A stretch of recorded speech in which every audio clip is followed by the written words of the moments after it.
giving you about a 30-second to 60-second warning.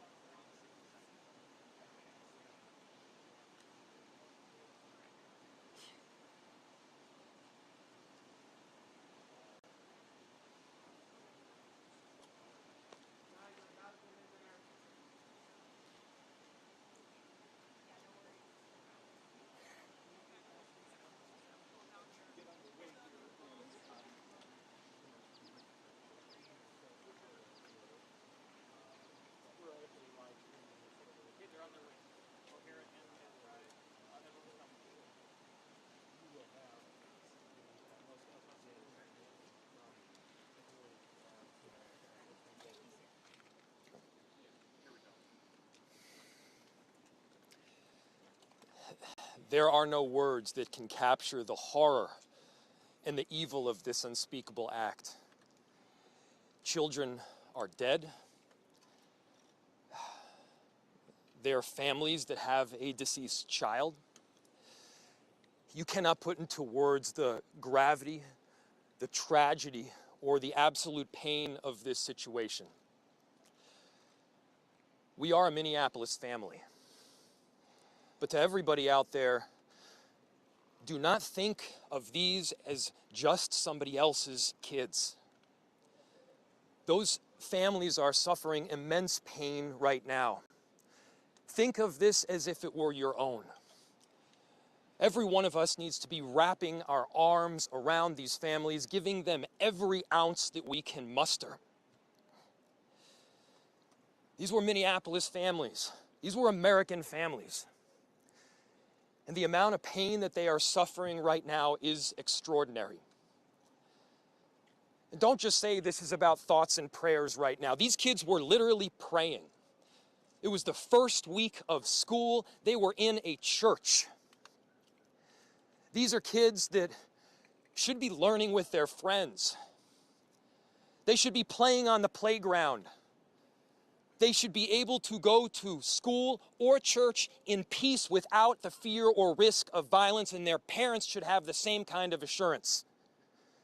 These are the sort of basic assurances that every family should have, every step of the day, regardless of where they are in our country.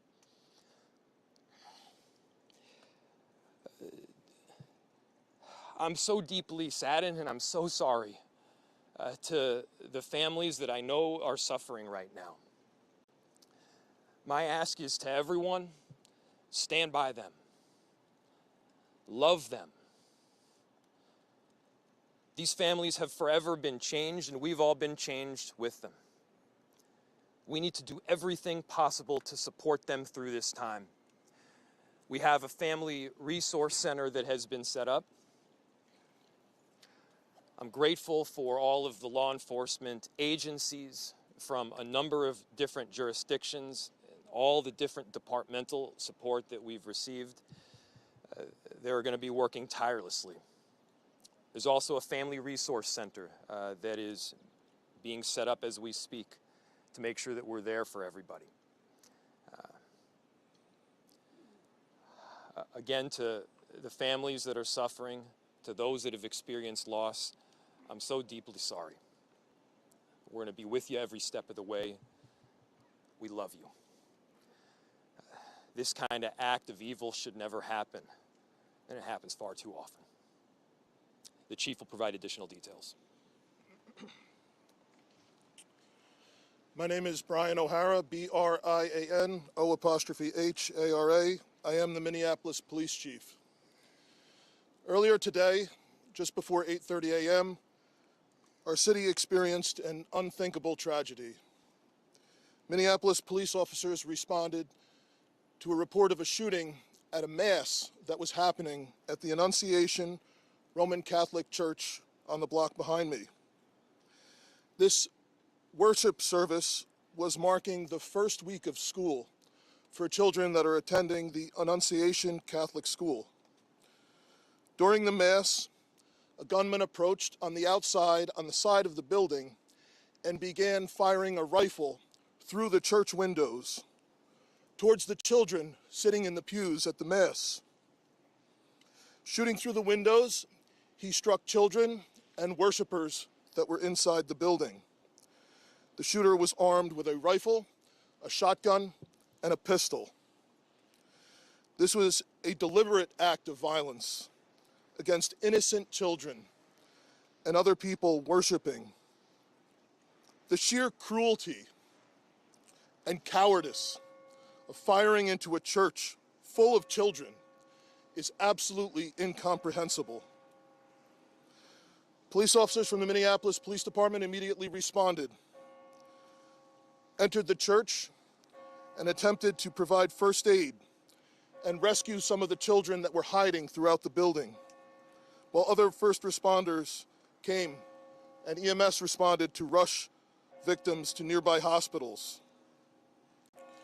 2 young children, ages 8 and 10, were killed where they sat in the pews. Their parents have been notified. 17 other people were injured, 14 of them being children. 2 of those children are in critical condition. The coward who fired these shots ultimately took his own life in the rear of the church. Our hearts are broken for the families who have lost their children, for these young lives that are now fighting to recover, and for our entire community that has been so deeply traumatized by this senseless attack. We will stand together to protect our children, our schools, and our houses of worship. This deliberate act of violence is just a sign of cruelty that is beyond comprehension. Our hearts are broken for everyone that's been affected by this tragedy. As we begin the difficult path of healing, I want the community to know this, that even in the face of such evil, the Minneapolis Police Department and all of our law enforcement partners stand with our community. We stand with these families and with this parish. We will continue to be here for you. With that, the investigation is obviously in its preliminary stages, and I will attempt to take some questions to provide further information. Chief, what can you tell us about the suspect in this case? How old was he? Any kind of motivation? Any notes or any other information you might have left behind? So we were looking, the question was, what can be said about the shooter? We believe it is one suspect, a sole shooter. We believe he is deceased. He is in his early 20s, does not have an extensive known criminal history, and we are looking through information left behind to try and determine some type of motive. Yeah. How many kids at the school? How many children? There were, I don't have an exact, the question was how many children at the school. There were dozens of children inside the Mass at the time. I don't have an exact count. The children have been relocated into the school, which is where their families are reunifying with them. Other than the weapons, Reg. was the shooter a student, former student? Was he a former employee? Do we know that? The question was, do we know if the shooter was a former school employee or a former student? We don't have that information. Did you leave anything behind other than the weapons? There's a vehicle. The question was anything left behind? There's a vehicle that we believe that the suspect used that is being searched, and we will be conducting other searches related to this. Inside the parking lot here. There was some neighbors who said that the door to the church had been barricaded. Yep. Is that correct? So the question was, neighbors had said that the door to the church had been barricaded. The shooter approached on one side of the church building, and on that side, at least 2 doors, it appears there had been like a 2x4 placed. So not all of the doors around the building, but on the side where the shooter did fire. And on the outside? On the outside, yes. Shootings related. Were there any explosives that were found? The question was there any explosives? There were reports of that. There were no explosives or improvised devices that we found. I do believe there was one, I guess you would call it a smoke bomb, like not an explosive, but a sort of a firework that would release smoke. And which side The building, north, south. The side that is closest to us, here, on this side, yeah. Is it related? Also at these nearby homes. I don't have specific information on that I can release. Gunshot wound, this suspect? Yeah, the question was, is he dead from a gunshot wound? The answer is yes. We believe he took his own life in the parking lot. Was this outside or both inside that he was shooting?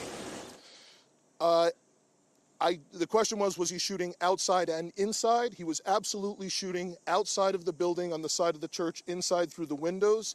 It appears he may have gone inside, but I don't believe we've located any casings inside the building. So I'm not certain if he fired also while inside. It appears, if not all, most of the shooting happened outside the building. Shooting related to any other shootings that happened in the last 24 hours? Yeah, Taylor's asking, is this related to any of the other shootings? This does not appear to be related to any other shooting in the city. You know approximately how many rounds were fired? The question was how many rounds? I would say it's in the dozens. We don't have an exact count. There's a sidewalk on the outside as well as a grassy area, so obviously we are going through and taking our time to process the scene. Was he firing just one weapon, like the rifle, or? The question was he firing one weapon? We believe he had fired all three. He had a rifle, a shotgun, and a pistol.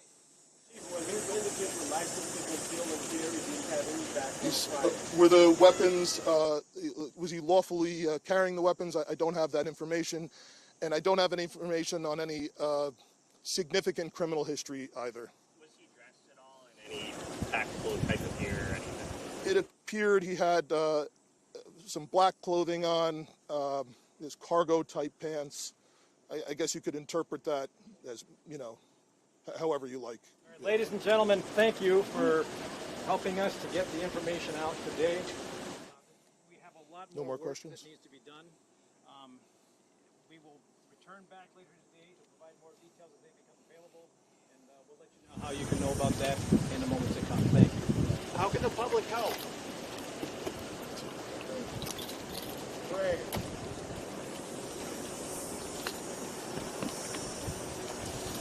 Once again, folks, if you have further inquiries you want to send via email, communications@minneapolismn.gov. Thanks.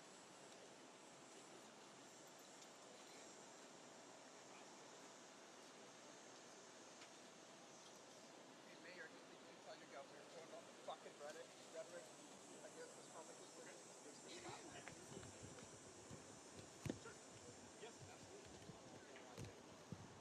Hey, folks, one other quick thing. Meet our best-selling Stratotech tee. Hey guys, this is Joe Cood, the founder of Viore. We are down here in our Del Mar store, and I'm here to tell you why our Stratotech tee is one of my personal favorites and a bestseller here at Viore. Let's go check it out.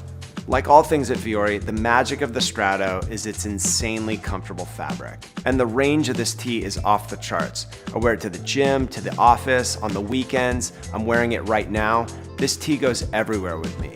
We built it as a tech tee for working out, but the design and the comfort work for so many occasions. Check out the Strato tee and more at viore.com.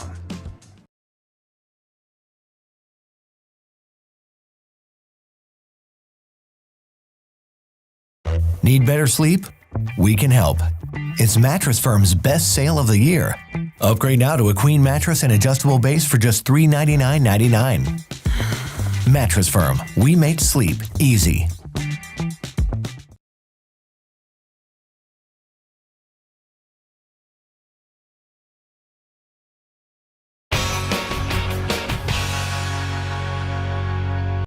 We're going to dive straight in with our main story tonight, which concerns immigration, the thing that brought America the likes of Gloria Estefan from Cuba, Albert Einstein from Germany, and Elon Musk from hell. Specifically, we're going to talk about immigration enforcement. Over the last few months, you've undoubtedly seen reports of armed, masked police raiding areas like farms, parks, and Home Depots. And the White House's social media has been cheering it on, from